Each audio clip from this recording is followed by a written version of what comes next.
नमस्कार दोस्तों, स्वागत है आपका आपके यूट्यूब चैनल आईओ एस्पिरेंट में। आज हम पढ़ने वाले हैं उत्तराखंड समीक्षा अधिकारी, सहायक समीक्षा अधिकारी प्री परीक्षा जो हमारी हुई है 2021 की। इसमें हम पढ़ेंगे सामान्य अध्ययन, सामान्य बुद्धि परीक्षण और सामान्य हिंदी से संबंधित प्रश्न।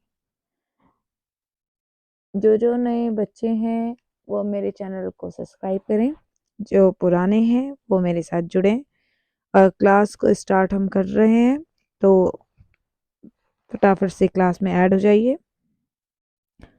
तो स्टार्ट करते हैं। हमारे आगे क्वेश्चन है, फर्स्ट नंबर के क्वेश्चन में चलते हैं कि संगम साहित्य किस भाषा में लिखा गया है। संगम साहित्य की बात कर रहे हैं।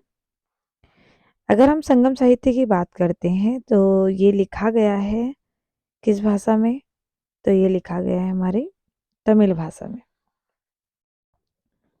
ठीक है, तो संगम साहित्य आपने अगर देखा होगा कि जो 3 राज्य थे, कौन कौन से, चोल हो गया, चेर हो गया और पांड्य, ये तीनों संगम संस्कृति से क्या है, संबंधित है। ठीक है, और इसमें क्या है कि इनकी भाषा क्या होती थी, तमिल होती थी। ठीक है, तमिल पे आपने सुना होगा वो शिल्पाधिकारम, मणिखेल में, तोलकाप्पियम जो कि वहाँ पे उस टाइम पे व्याकरण ग्रंथ हुआ करता था। तो ये सब क्या है, ये हमारे क्या है, हिंदी ग्रंथ हैं, सॉरी तमिल ग्रंथ हैं। ठीक है, तो ये पूछा गया था क्वेश्चन जो कि आपको समझ में आया होगा। अब मैं चलती हूँ नेक्स्ट क्वेश्चन में। नेक्स्ट क्वेश्चन क्या है, 1906 में जो मुस्लिम लीग थी, इसका गठन किस स्थान पर किया गया था। तो ऑप्शन है आपके आगे, मुल्तान या देवबंद या ढाका या पेशावर। तो किस स्थान पर किया गया था, तो 1906 की बात करते हैं हम। तो 1906 में जो स्थान था जो कि मुस्लिम लीग का गठन हुआ था, वो ढाका में सलीमुल्लाह खां के नेतृत्व में किया गया था। ठीक है, सलीमुल्लाह खां के नेतृत्व में किया गया, और उस टाइम पे जो सलीमुल्लाह खां थे ये अध्यक्ष भी रहे। ठीक है, 30 दिसंबर 1906 की ये घटना है। और इसमें क्या था कि मुस्लिम लीग की स्थापना का उद्देश्य ये रहा कि मुसलमानों में क्या था कि ब्रिटिश सरकार के प्रति निष्ठा को बढ़ाना, उनके राजनीतिक जो भी अधिकार थे उनकी उनकी उनकी रक्षा करना था। प्रश्न एक बनता है कि इसका जो प्रथम अधिवेशन हुआ था, क्या प्रथम अधिवेशन, उसकी अध्यक्षता किसने की थी, तो उसकी अध्यक्षता की थी वकार उल मुल्क ने। किसने, वकार उल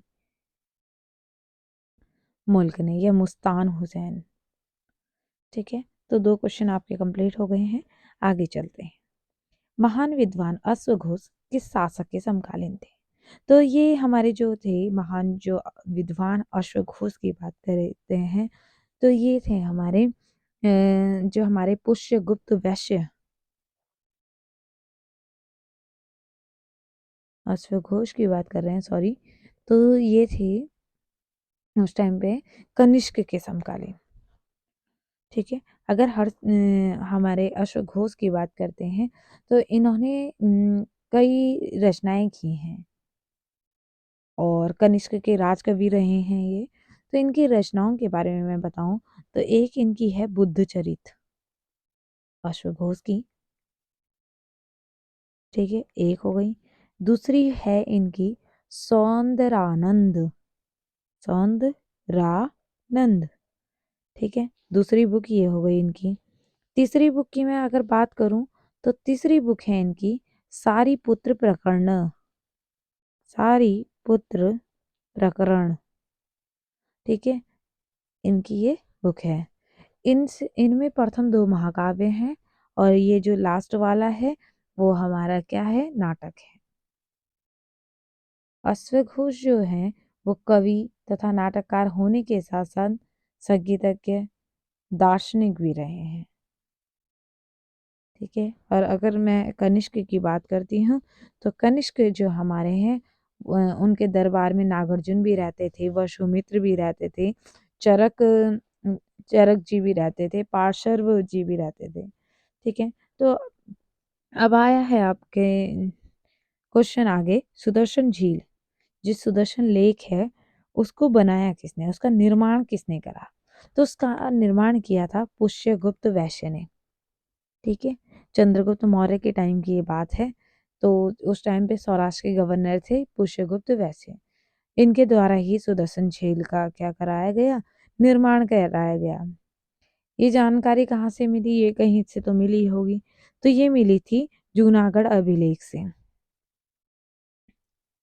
जूनागढ़ अभिलेख किसका है? तो जूनागढ़ अभिलेख है रुद्रदामन का। और इसी अभिलेख से क्या पता चलता है कि जो भी अशोक है, अशोक के शासनकाल में इसी झील का पुनर्निर्माण किया गया था। ठीक है, और उस समय वहां का राज्यपाल कौन था? तो उस टाइम पे था तुषारपन।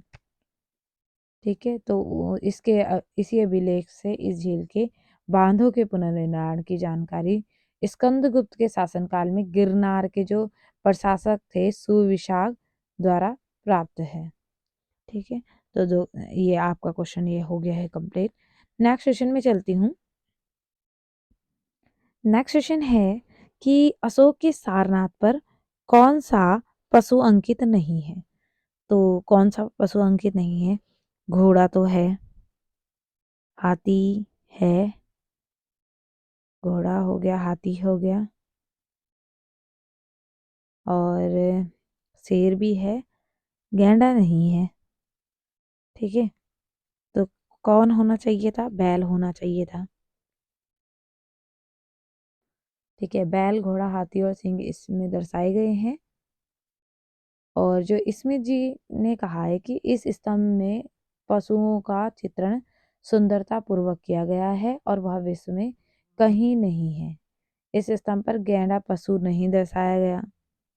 ठीक है, और इसके अतिरिक्त बात करूं तो अशोक के शिलालेख, स्तंभ लेख और जो हमारे गुहा लेख में मौर्यकालीन सामाजिक राजनीतिक व्यवस्था के बारे में भी जानकारी दी गई है। नेक्स्ट क्वेश्चन में चलते हैं कि तृतीय बौद्ध संगीति हुई थी हमारी ना, इसके टाइम पे किसके शासन काल में ये आयोजित हुई थी? तो अगर तृतीय बौद्ध समिति की बात करते हैं तो उस टाइम पे हमारे अशोक थे। ठीक है, उनके समय में ये हुई थी और अशोक के शासन काल में हुई थी। उस टाइम पे पाटलिपुत्र में 251 ईसा पूर्व में हुई थी। अगर अध्यक्षता की बात करते हैं तो मोगली पुत्तिस द्वारा इसकी अध्यक्षता की गई। प्रथम बौद्ध संगीति कहाँ कब हुई थी? राजगृह में हुई थी। ठीक है, और उस टाइम पे अजातशत्रु के शासन काल में हुई थी, जो कि वहां पे महाकश्यप अध्यक्षता कर रहे थे। दूसरी भी थी जो वैशाली है, वहां पे कालाशोक के शासन काल में सबाकामी जी थे वहां पे। और चौथी हुई थी कुंडलवन में, क लास्ट वाले में है ना। तो कश्मीर, कुंडलवन और कनिष्क के शासन काल में अध्यक्ष हमारे उस टाइम पे वसुमित्र जी थे। ये इंपॉर्टेंट क्वेश्चन है, पूछा जाता है तो ध्यान रखना। ठीक है, अब है मार्टिमर व्हीलर और स्टुअर्ट पिगट के अनुसार सिंधु सभ्यता की तिथि क्या है? तो सिंधु सभ्यता की तिथि अगर मार्टियर व्हीलर और स्टुअर्ट पिगट के हिसाब से देखें तो ये है 2500 से 1500 बीसी। जबकि अगर हम दे और के हिसाब से देखें, अगर मैं मानूं कि अगर जो रेडियो कार्बन विधि है ना, रेडियो कार्बन विधि के हिसाब से 2300 से 1700, मतलब ये मान के चलो 2300 से 1700, ये रेडियो कार्बन विधि, रेडियो कार्बन। ठीक है, और ये तो समझ में आ गया होगा। जॉन मार्शल ने भी बताई थी, जॉन मार्शल ने बताई थी 3250 से 2750। और मैके ने बताई थी 2800 से 2500, ये वाली मैके ने बताई थी। वैसे 2300 से 1700 बीसी रेडियो कार्बन विधि ये पूछी जाती है। मार्टिगर व्हीलर वाला भी याद रख लो, 2500 से 1500। ठीक है, आगे चलते हैं नेक्स्ट क्वेश्चन में। प्रबंध चिंतामणि के लेखक कौन है? प्रबंध चिंतामणि के लेखक आपको पता होना चाहिए कौन है। तो प्रबंध चिंतामणि की हम बात कर रहे हैं, तो जो इनके लेखक हैं वो हमारे हैं मेरुतुंग। और ये 14वीं शताब्दी की पुस्तक है। ठीक है, और इसकी रचना हुई थी 305 ईस्वी में। और कैसा है ये? जैन साहित्य है, जैन साहित्य का एक महत्वपूर्ण अंग है। और ये 5 खंड हैं इसके, अगर देखा जाए तो 5 खंड है। और कुछ शासकों के बारे में भी इसमें जानकारी दी गई है। नेक्स्ट क्वेश्चन है, पेरिपल्स ऑफ द एरिथ्रियन सी किस भाषा में लिखी गई है? तो किस भाषा में लिखी गई है? तो ये लिखी गई है हमारे, किस में लिखी गई है? यूनानी में। ठीक है, ग्रीक में लिखी गई है। 18वीं ईस्वी में यूनानी भाषा में लिखी गई। इसके माध्यम से भारत के जो समुद्री तट हैं उनके बारे में बताया है। और ये बुक जो है रोमन मिस्र के बंदरगाहों, हॉर्न ऑफ अफ्रीका के जो भी देश हैं उनके बारे में, पूर्वी दुनिया के बारे में बताती है। ठीक है, तो नेक्स्ट क्वेश्चन में चलती हूँ मैं। नेक्स्ट क्वेश्चन है कि हमारा जो वो है भारतीय राष्ट्रीय कांग्रेस की स्थापना के समय भारत का वायसराय कौन था? तो बताओ फाउंडर कौन था? तो जब भारतीय राष्ट्रीय कांग्रेस की स्थापना हुई, भारतीय राष्ट्रीय कांग्रेस की स्थापना कब हुई थी? पहला क्वेश्चन ये बन रहा है। तो 1885 में एओ ह्यूम थे उस टाइम पे ना, तो उस टाइम पे हुई थी। कब हुई थी? 1885। कहाँ हुई थी? ये हुई थी बम्बई में, बम्बई में। और एक कॉलेज था वहाँ पे, संस्कृत का कॉलेज था, उस भवन में हुई थी, जिसका नाम था गोकुलदास तेजपाल संस्कृत कॉलेज में। भारत का वायसराय उस टाइम पे लॉर्ड डफरिन था। ठीक है, एओ ह्यूम के द्वारा की गई। और अगर हम बात करें इनके प्रथम अधिवेशन की अध्यक्षता किसने की थी? वो की थी व्योमेश बनर्जी ने। ठीक है, व्योमेश बनर्जी द्वारा की गई थी। और प्रारंभ में इसका नाम भारतीय राष्ट्रीय संघ था, परंतु दादा भाई नेहरू जी ने सुझाव दिया तो इसका नाम क्या कर दिया गया? भारतीय राष्ट्रीय कांग्रेस। ध्यान रखना, ये क्वेश्चन इंपॉर्टेंट है। नेक्स्ट क्वेश्चन है, गदर पार्टी की बात आती है। गदर पार्टी का गठन कब हुआ था? तो ये हुआ था हमारा 1 नवंबर 1913 में। ठीक है, अब 1 नवंबर 1913 में किसने किया? तो लाला हरदयाल जी हमारे उस टाइम पे संस्थापक थे। कहाँ हुआ? सैन फ्रांसिस्को में हुआ था। कहाँ पे है? अमेरिका में है। इस पार्टी के जो अध्यक्ष थे वो थे सोहन सिंह भाकना। बहुत सारे नेता भी रहे यहाँ पर, राज बिहारी बोस जी, रामचंद्र जी, मैडम भिकाजी कामा, सब थे इसमें। ठीक है, आगे चलते हैं। किस वर्ष वर्नाकुलर प्रेस एक्ट पारित किया गया? तो वर्नाकुलर प्रेस जो एक्ट है वो पारित किया गया था 1878 में पारित किया गया था। ठीक है, इसमें इस टाइम पे यहाँ पे कौन थे? लिट्टन थे। लिट्टन ने ये पारित किया। मतलब इसका उद्देश्य क्या रहा होगा लिट्टन के द्वारा? तो लिट्टन का उद्देश्य भारतीय भाषा के समाचार पत्रों को अधिक नियंत्रण में लेना था और जो ब्रिटिश सरकार विरोधी लेखों को उन्हें दबाना था। इस अधिनियम को न मानने वाले पत्रों पर क्या कर दी गई? सजा का प्रावधान किया गया और इसे मुंह बंद करने वाला अधिनियम भी कहा गया। इसी अधिनियम का प्रभाव यह रहा कि भारतीय समाचार पत्रों की जो भाषा एवं प्रवृत्ति जो हुई प्रभावित हुई थी उस टाइम पे। और भारतीय भाषाओं के समाचार पत्रों ने इसका विरोध भी किया। आगे चलते हैं 30 नंबर के क्वेश्चन में। गांधी इरविन समझौता इंपॉर्टेंट क्वेश्चन है, वेरी वेरी इंपॉर्टेंट, लिख लो। ये हुआ था 1931 में, 5 मार्च 1931 की घटना। ठीक है, इसमें क्या हुआ कि वैसे तो इसे दिल्ली पैक्ट के नाम से भी जानते हैं, पूना सॉरी इसे गांधी इरविन समझौता को। जब क्या हुआ कि सविनय अवज्ञा आंदोलन का स्थगन हुआ था और बिना नमक कर दिए नमक बनाने की छूट की बात चल रही थी, हिंसा आरोपियों के अलावा राजनीतिक बंदियों की रिहाई, इसमें मतलब बहुत सारे समझौते की बात की गई, जो कि मैं आपको बता रही हूँ। जैसे जो जो मैंने बताया कि हम कर नहीं देंगे, आंदोलन का स्थगन कर देंगे, नमक बनाने की छूट दी जाए हमें, हिंसा आरोपी के अलावा राजनीतिक बंदियों की रिहाई करें, और भी बहुत सारे हैं कि कांग्रेस द्वारा ब्रिटिश सामान का जो भी है बहिष्कार ना करना आदि थे। कांग्रेस नेताओं ने इसका स्वागत किया और के.एम. मुंशी ने इस समझौते को भारत के संविधान इतिहास की एक युग प्रवर्तक घटना कहा। इस समझौते के संदर्भ में सरोजनी नायडू ने गांधी और इरविन को दो महात्मा की संज्ञा दी है। किसने? सरोजनी नायडू ने। किसे? गांधी और इरविन को। पूना पैक्ट की बात करते हैं। पूना पैक्ट, पूना पैक्ट तो सबने पढ़ा है, 24 सितंबर 1932 ये रहा। ठीक है, जब गांधी जी और अंबेडकर के मध्य वार्तालाप होती है और इसमें इन्होंने क्या किया कि बेसिकली ये था दलितों से संबंधित कि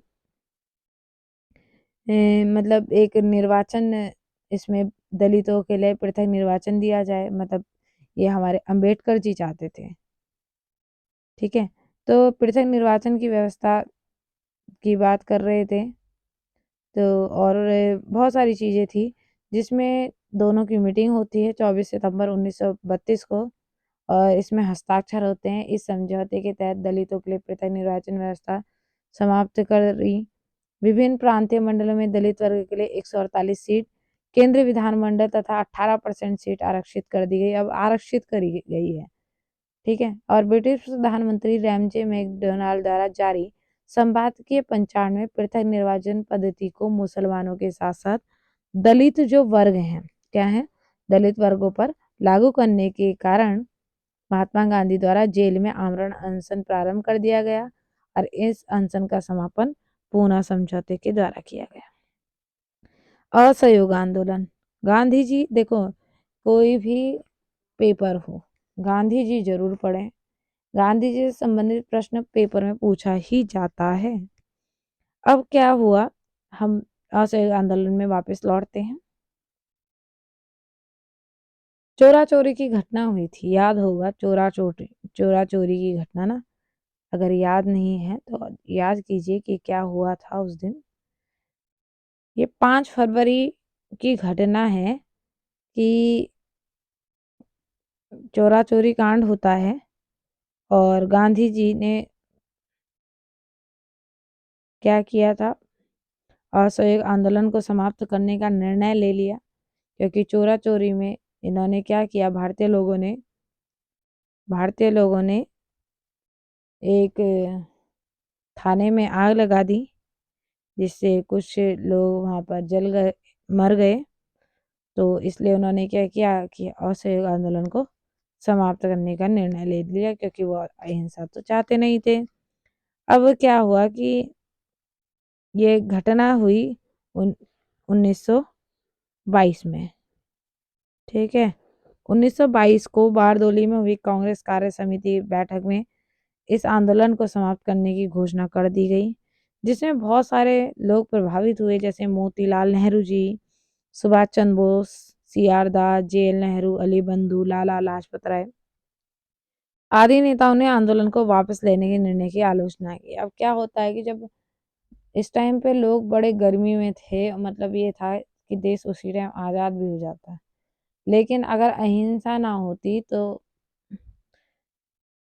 गांधी जी भी इस आंदोलन को चलाते। अहिंसा हो गई, उन्होंने बहुत चीज़ें हो जाती, इसलिए उन्होंने वहीं पे आंदोलन समाप्त करने की सोच ली। ठीक है, तो आगे की बात आगे चलेंगे। गांधी जी की क्लासेस मैंने दिए हैं आपको, आप वो भी पढ़ सकते हैं, हिस्ट्री वाले, उसमें आप प्लेलिस्ट में जाइएगा, वहीं पे आपको मिल जाएगी। फिर है पानीपत का तृतीय युद्ध। पानीपत का तृतीय युद्ध की बात करते हैं तो 1761 की बात है। 14 जनवरी 1761 में युद्ध होता है मराठों और अहमद शाह अब्दाली के मध्य। इसमें मराठों का नेतृत्व जो है वो सदाशिव राव भाऊ ने किया था। इस युद्ध में मराठों की क्या हो गई, पराजय हुई और पेशवा के पुत्र अनेक सेनापति सहित बड़ी संख्या में सैनिक मारे गए। इस युद्ध का प्रमुख कारण मराठों द्वारा पंजाब पर कब्जा किया जाना था, जो कि पहले अफगानों के नियंत्रण में था। ठीक है, आगे चलते हैं। Who used to say I want to be Gokhale to Muslim? Gokhale of Muslim. कौन कहा करता था कि मैं मुसलमानों का गोखले बनना चाहता हूँ? तो ये आप बताएं मुझे आंसर। तो जो मोहम्मद अली जिन्ना जी हैं वो चाहते थे कि मैं मुसलमानों का गोखले बनना चाहता हूँ। ये कथन है मोहम्मद अली जिन्ना जी का।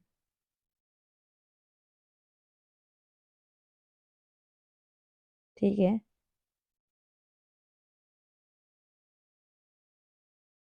मोहम्मद अली जिन्ना जी की बात हम कर रहे हैं। ये बहुत उदारवादी एवं राष्ट्रपति भी हैं, राष्ट्रवादी भी रहे हैं और इनका झुकाव सांप्रदायिक राजनीति की ओर बढ़ने लगा। इन्होंने मुस्लिम लीग के लाहौर अधिवेशन की अध्यक्षता की है, जिसमें पाकिस्तान की मांग को स्वीकार किया गया। ठीक है, इतना आपको समझ में आ गया होगा। आगे चलते हैं नेक्स्ट क्वेश्चन में। दिल्ली के किस सुल्तान ने अपनी आत्मकथा लिखी? अब किसने लिखी? ऑप्शन आपके आगे है, सिकंदर लोधी, मोहम्मद अली जिन्ना, इल्तुतमिश या फिरोज तुगलक ने। तो ये लिखी किसने है?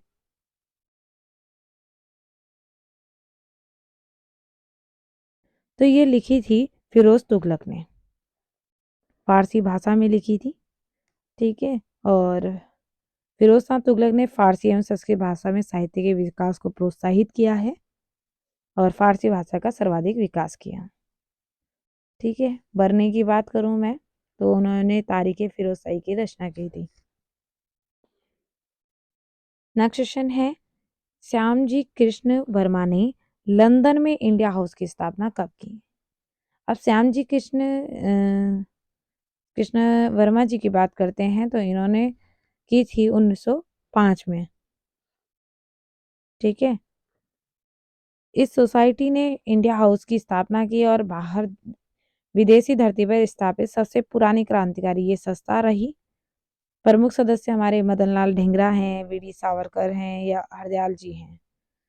ठीक है। और अगर हम बात करें, इसी सोसाइटी के सदस्य मदन लाल ढींगरा ने 1 जुलाई 1909 में भारत सचिव के राजनीतिक सलाहकार अर्जन वायली को गोली मारकर हत्या कर दी थी। ठीक है। इसके बारे में आपने पढ़ लिया है। आगे चलते हैं। उत्तराखंड के कितने सदस्य लोकसभा में प्रतिनिधित्व करते हैं? तो कितने करते हैं? 5 सदस्य करते हैं, जिसमें जो राज्यसभा में है 3 है और लोकसभा में 5 हैं और टोटल सीटें हमारी 70 हैं। तो मैं आज यहीं पे क्लास पूरी कर रही हूँ। जो भी नए स्टूडेंट्स मेरे साथ ऐड हुए हैं वो मेरे चैनल को सब्सक्राइब करें, शेयर करें, कमेंट करें, ताकि मुझे ये मोटिवेशन मिल सके कि मैं आपको कुछ अच्छा प्रोवाइड करवा पा रही हूँ। कोई भी कमी हो आप उसे भी कमेंट करें। Thank you for watching.